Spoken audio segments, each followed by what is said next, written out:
Okay, so this is FFXIV Alliance raids about a better catch-up system.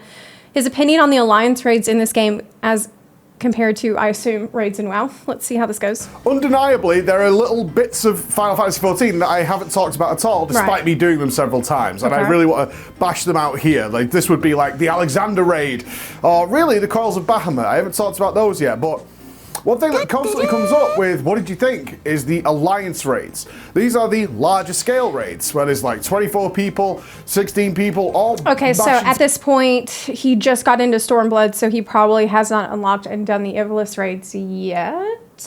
Together to get into content, and I'll be honest with you, up until recently, I was really confused about how this system worked because it shows some strange aspects in design that you only notice, I think, when you're doing the game more modernly and not when it was released. So we had to dig into the archives and start researching some old FF14 content creators to really make sense of what I was seeing. So let's take a look at that. Okay.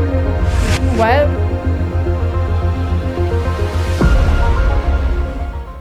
The Alliance raids. As I said, I was a little confused by this content. So let me set the scene for some fellow WoW. So it's Crystal Tower. This is mandatory content. Everybody has to do this. Ex-WoW players or current WoW players, and then understand where my confusion came from with this. My first experience with the Alliance raiding, which again is just the larger scale raiding in Final Fantasy, was actually after I'd finished A Realm Reborn. And people... Is this spoilers? Is this going to be spoilers? It says this video contains some spoiler clips from the Crystal Tower, the Coils of Bahamut, and Shadow of Mioch. Is there any... Well, if I see something that's me spoiler, I'm gonna hide it. Okay. People were like, "Have you done the Crystal Tower?" I was like, "I've not done the Crystal Tower." It's like, "Oh, it's a whole raid thing." I was like, "What? What? Wait a minute. What?" And I was firstly confused that the main story hadn't kind of pushed me over there, as it tends to do with the main raids, which is now where I'm seeing and now understand how they set this up in game. So let me clarify that for you. They have basically one raid per expansion. So far, I've only come to the end of Heavensward. So in A Realm Reborn, that would be the Coils of Bahamut. It's one raid, whereas in WoW, obviously, we're used to several raids throughout an expansion's life cycle. And what they do is they release as part of that raid. So their 0.1 patch would have, say, 4 of those bosses. You're not going to see the next 4 bosses of the same raid until the 0.2 patches, and then similarly again you'll get the finale in like the 0.3, etc, etc, etc. But it is ultimately one raid with one continuous, and obviously it's Final Fantasy, a very, very involved story. But they do make the effort. It's easy to get confused here between the 2 different kinds of raids that we have, right? Like we have the Savage raids, like the 8-man raids, the normal 8-man raids, and the 24-man raids. So like, because we use the word raids for both of those things, like I can see how someone might get confused about it, but there's better to think about them as like 8-man raids versus the 24-man raids. To push you to go and check that out, because it often involves main story characters you'd be very interested in, such as Alice and Urianger. Those people are dealing with stuff over there, and probably Alphino in some ways showing up, because of course he is. Now, I did all that stuff because I was fully aware of it, but then the Alliance raiding. Go and check out the Crystal Tower. So I initially thought the Crystal Tower would be something like a Torghast or something along those lines, because I know that kind of stuff does exist. But what did I find? It was the Alliance... Did he just hear tower and was like, tower, it's probably like the tower. No. Raids. But it kind of confused me. Because at this point, I was still kind of under the impression that when a new raid or a new thing drops, you kind of get all of it. First thing that was interesting is that although there was a certain main story character, it wasn't all of them. And what I found, I should say, is that it was extremely story-rich and involving brand new characters that just seemingly had appeared from nowhere. I was like, oh, okay. Yeah. Okay, but he'd been watching you from the shadows for a little while. Like, he was pretty creepy about it. If you remember this story for when you unlock Crystal Tower, like, Graha, he's such a creeper on you. Now, nearly everything involving the main game, like the main core of the game, involves a certain subtext of about 12 characters. But this didn't. This actually started introducing different characters coming out from nowhere with their own independent, very, very rich story. An extremely good story. Yeah, it's a great story. I head into the Alliance raid, and lo and behold, there's the rest of the group. So the first thing that surprised me about this is, on my initial impression, was that you are 24 people, but you're not together. You can only interact with your 8-man party as you would do in an ordinary raid. It's basically 3 independent 8-man parties. You are all together, but if you have an ability like an intervene or something where you can move to a friendly player, you can only use it in your set 8-man group. So I found that really interesting. You can interact with the other 8-man group in the raid in Nier by wiping them, but you can just like point the AoE at the other group and totally wipe out that group if you so choose. So that's a way to interact with the other. So of course, my initial thoughts going into here would be, oh, it's a 24-man raid, so we're all together as one big team. It's just more players. But that's not the case. They very clearly segment you into 3 independent groups, although you are together in the one arena. That it was like, you need to attack the tail, you need to attack the head, you need to deal with the ads that spawn, and each group had its own job to overcome a target. I found this very, very enjoyable. See, usually when I go into the Crystal Tower, there's it's not like that. It's not like there's one group who's like, oh, we're gonna go do this. The other group's like, okay, we're gonna go do this. Usually everyone's just like, like, what group am I on? And like, what am I supposed to even do? What do you mean, the tail? Like, I don't understand. Rating. What I was also surprised by was how much more spectacular the bosses were in the Alliance raiding. How much more setup, how much more theme, how much more bombastic they were than the even already super bombastic raiding that they had for the 8-man groups. This thing was really quite a spectacle. I killed the first 3 bosses, the first raid. Wonderful setting, really beautiful. Okay. Then I went to the next part, the Circus Tower. And the mechanic... Is that how you say it? Is it circus? I always said circus, but that's so much more accurate. Circus that's really what it should be called. Things had changed. Now, given my World of Warcraft history, this obviously caught me by, this is strange. These fights work differently, and it's not something you would probably notice if you were clearing it one time just to get it done or just to see the story. It's something you would only notice if you've been analyzing MMO games for the last, 10, 15 years. And I immediately was like, this is a bit weird. It's changed the style. It's thematically different. And it's the same feeling I got with Coils of Bahamut, where you could clearly see at the start they tried to duplicate sort of a World of Warcraft style, and then moved away from it. Rather quickly, at least it seems. Then we got to the end, the World of Darkness, which is the most... it's fantastic story stuff. I shouldn't need to keep repeating that for FF, but really fantastic. And again, super over the top. And they changed the style again. I'm hiding spoilers. And it was very noticeable to me. This is but we're going to go to Heavensward, because I didn't think much of it. I just had fun. Okay? I just had a lot of fun. We didn't do it minimum item level, so I wasn't expecting a super difficult thing or anything like that. I just wanted to check it out and see what it was like, and I kind of had that one-time through experience.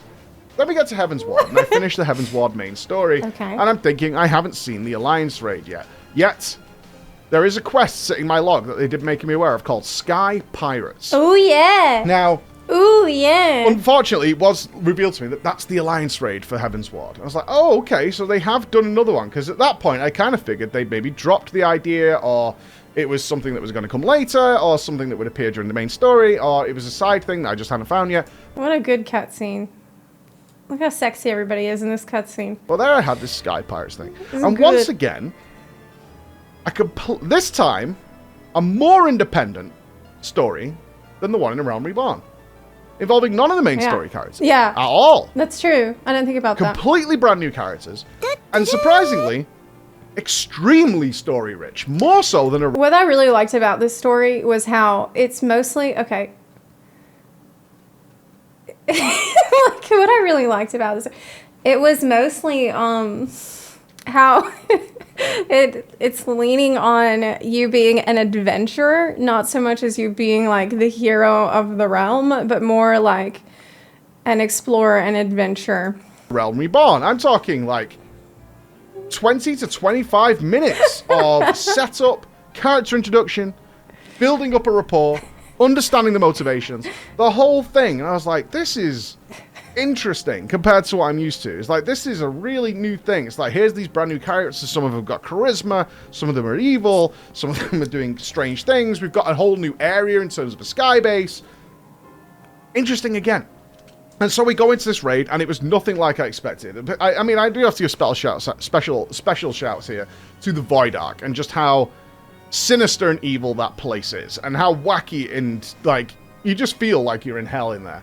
And then immediately, when we finished that, another good 30, 40 minutes of story to build up to the next part, conclusions being drawn, what's the next plan of attack. Have y'all seen the Void Ark, like, floating out there in the sky? Like, have you been out there in the sea of clouds when you've seen the Void Ark floating by? You can see it.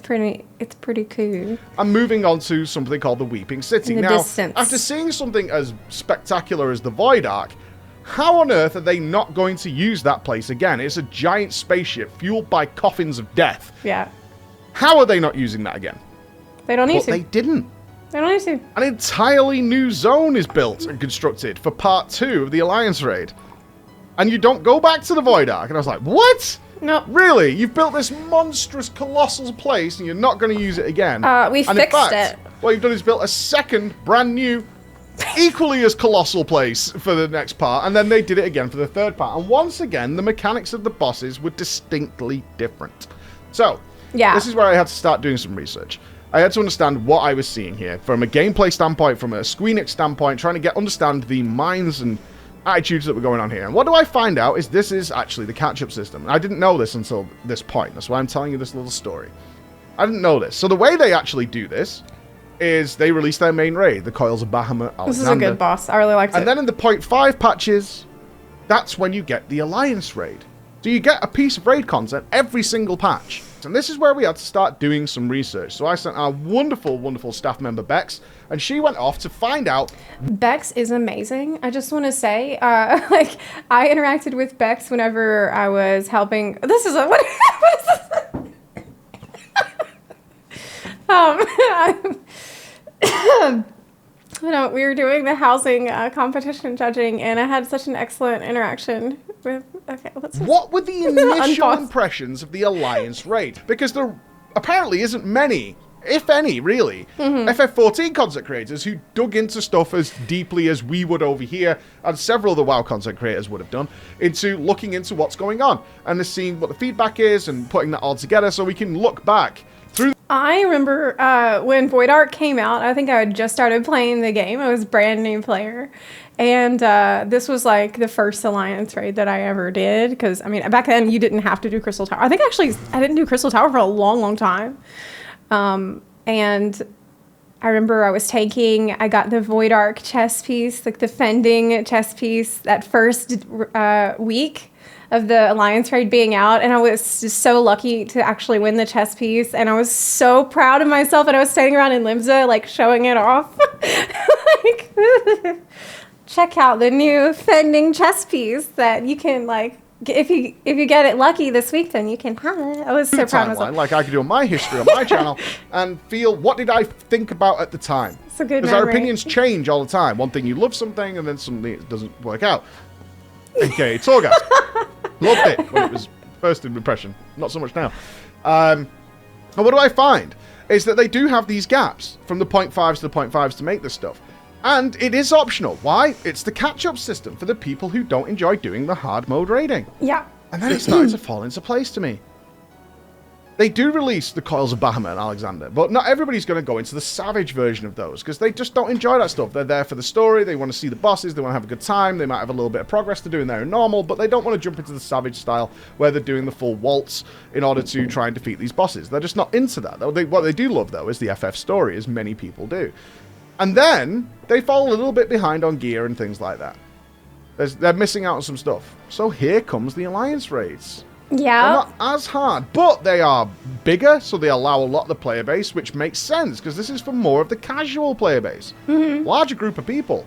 They're not pushing Savage compared. Alliance raids are for glam. They are for glam, and they are for minions. Well, that's not to say that the whole thing's too easy. Absolutely not. And in fact, I got very heavily accused. They're actually talking about of Alliance raids. Cheesing, or even one person suggested I was disrespecting the content, which is the most ludicrous thing I've ever heard, by not doing a minimum item level no echo, and the fact that my free company put a group together because they wanted to play with it. So it just. I don't think I've ever heard of anyone doing the Alliance raids with minimum item level no echo. Like, do people do that? Interestingly enough, even in FF, different game, but the same rules apply that in many people's eyes, playing with friends in an MMO is unfair. So, doesn't matter where you are, there are always going to be people who feel that way. And I would imagine that being the only thing more disrespectful to people's created works is not doing them at all. That would be really bad. But what I decided to do after that is I enjoyed Sky Pirates immensely, by the way. I thought it was absolutely tremendous, and I fully recommend it if you haven't tried it. Yeah, it's not, it's really not normal. It's not common for people to do an alliance raid with minimum level. Like, it's because it's designed as casual content. It's not designed to be something that should be extremely difficult. It's just like for everybody to jump in and get gear upgrades that had like, it's catch-up gear and story. So it doesn't actually make any sense to do that. But like, I remember doing a Void Ark on launch, like I just mentioned. The first day, it was not hard.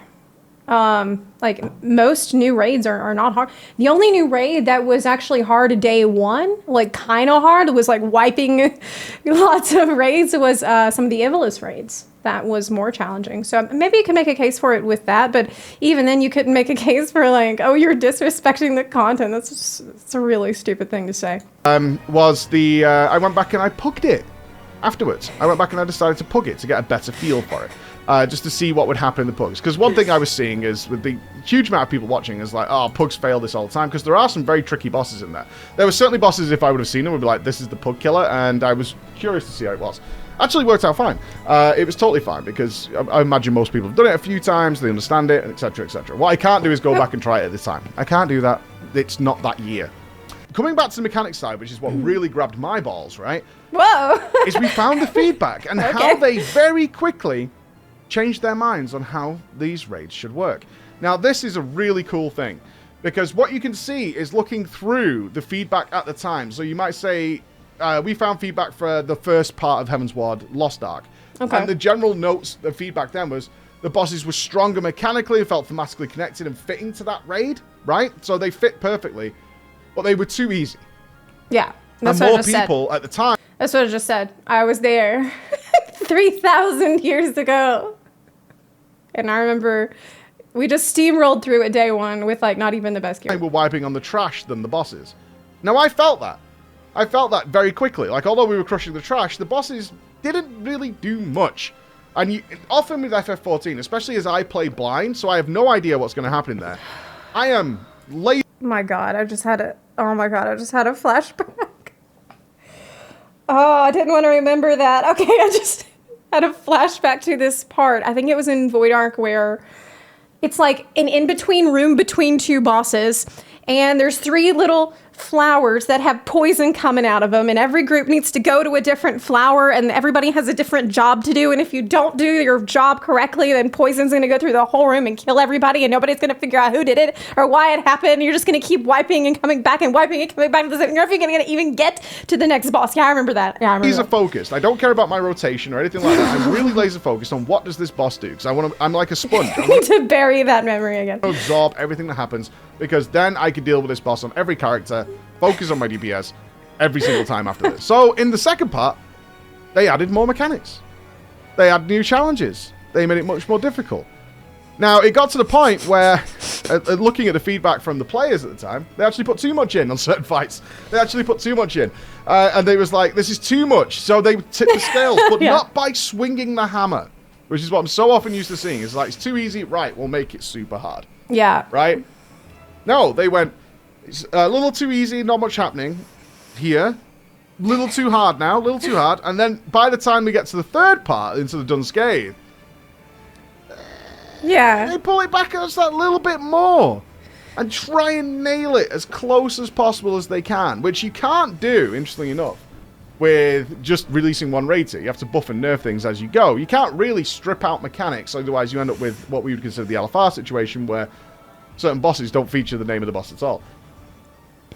Not to say one system's better than the other, because technically, I mean, realistically... He's, like, going through, I think, what a lot of people who come from WoW are going through. Like, he's experiencing shock that people ask for something, and then the devs tried to do that thing, like, actually listen and tried to implement that suggestions and what people wanted, into the game right away. You get more content on the WoW side. It's pretty crazy. Overall. It's just that it lasts longer and it gets staler for longer. Because you're not getting this next piece a little bit down the line. As I said, here, you're getting something at the 0.1, the 0.5. You get a little less each time compared to like a full raid tier, but you get something fresher more regularly, right? To keep you going. And this was really impressive to me. It adapts with how the player base feels at the time.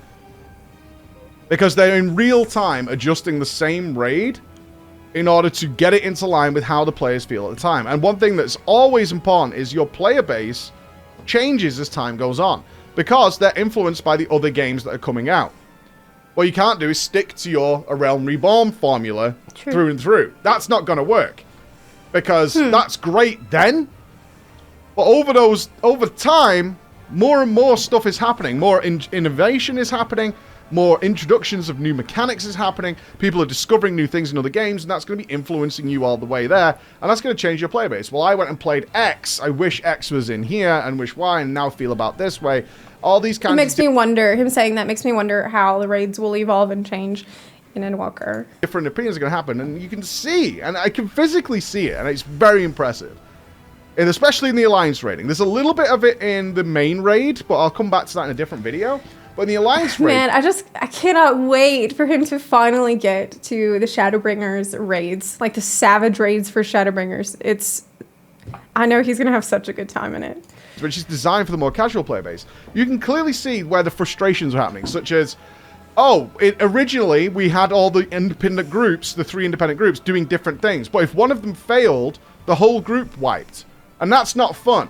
Because, and I had this experience when I was... You haven't been to... Ivalis yet. Mike. Pugging is one of the groups just seemed to end up with a lot of the weaker players. Not to say they were terrible or anything, but that group, just because it's randomly assigning players to Group A, Group B, Group C, one of the groups ended up with more of the weaker players. And therefore that group died regularly. And therefore the other players were like having to pick up the slack, but they could. Whereas previously, if you were very segmented, which is what happened, if one of those groups died, you would die. And that made the whole group would die, because one group just ended up that way. And therefore, the whole group is getting frustrated, because they can't do anything about it. They can't adjust it or anything. And you just kind of have to hope that one group deals with their things, otherwise we're just going to have to remake and all that. Now, I know that sounds awful, but they adjusted that and fixed that. And you can see that happening. God, yeah, the rates from other expansions are just so much better than the stuff from Realm Reborn. Even though the story is super Alliance impressive and all that kind of stuff, this mechanical adjustment to the player base at the time to give what they want, but don't go too far with it, and then reel it back if they go a little too far, as quickly as possible to create the best experience possible. It's one of the most impressive things I've seen from a technical standpoint in FF so far. So overall, I can't wait to see what the next one's like. I have to say, the system is really genius. Although, in some ways, you do get less content, but that content is so regular and in bite-sized chunks and so story-rich that it's hard to not say it's somewhat superior. It doesn't matter what your focus is. If you want the hard stuff, if you want the easy stuff, everybody has something to look forward to here. And you do get that feeling that if I did it in the real time, when it was current, I would be so excited to see what comes next for the... It's interesting that, yeah, like... The Alliance raids are catch-up gear content, but everybody's excited about them. It doesn't matter if you're a hardcore raider or you're just a casual player. Everybody's so excited for the Alliance raids when they're coming out, because it's like a whole new place to explore, a whole new place to experience. On top of, like I said, the minions, the glam, and all the story that comes along with it too. So it doesn't, like, even though it's sort of more geared towards casual people, it does draw everybody in. Like, I don't know anybody who doesn't get excited when there's a new Alliance raid. Is non-main story characters. And I really hope to see that continue into the next expansions and see how they adapt this relatively quick style of what did we do wrong, how do we make it better, and how do we make it for our current audience as their mindset changes on exactly what they want. Yeah, one thing that he kept going over and that he seemed to be really surprised and shocked by was the fact that in the Final Fantasy XIV dev team tends to use like a scalpel, like a surgical tool instead of a sledgehammer. And in all my years of playing World of Warcraft, I don't really recall any time, or if it was few and far between instances where there was something that needed to be changed, something that needed to be tweaked, some balance adjustment that needed to happen where they didn't use a sledgehammer to solve the problem. They always like overdo it, and it's always too much. But in Palms 14, we don't really have that problem so much. And I think one of the reasons why they're able to adjust things so finely and so perfectly to fit the needs of whatever they're trying to do, or like make those precise adjustments, is because probably, like my theory is that it's because of the incredible QA team. I think that Palms 14 has incredible QA, and the fact that we just don't see that many bugs in a game that has code this old, like the spaghetti code that's pretty ancient and wonky, and like every once in a while there'll be a bug, but it's really rare that you actually run into a game-breaking bug or a bug that's going to be distracting, or even something that you would notice. Like, I cannot remember the last time I saw a bug in the game. And I think having that excellent QA where they're also doing all kinds of testing. Like if you think about why was Endwalker delayed? It was for QA time. It was for the extra QA time. In the Lodestone post that Yoshi P made where he was explaining the reason why they needed the delay, that's the thing that he brought up, was that we actually, like, everything's ready. It's not like they're, working up to the last second making stuff that's not ready yet. It's all ready to go. They just needed the extra QA time because they have these people that are hardcorely testing the raids, testing the dungeons, testing everything, all the new jobs, and how all of that is going to work with the different boss fights and all the boss fight mechanics. And I think having that available makes it possible for them to make these adjustments because they can see in-house how everything will be in the end. And they're not treating the player base like their QA team. They're not treating the player base like beta testers. They don't do that in Final Fantasy 14. And so I think that's probably a reason why they were able to make the changes that he kept talking about. He was so amazed by people whose job it is to test things. My God, it would revolutionize the industry. Yeah, exactly. I mean, as a person, listen, I worked in QA. I actually did QA for The Sims, and I did QA for Kingdoms of Amalur. I worked for EA in the QA department. And it's a lot of work. It's difficult. You need to spend a ton of time like trying all kinds of different creative ways to try to break the game.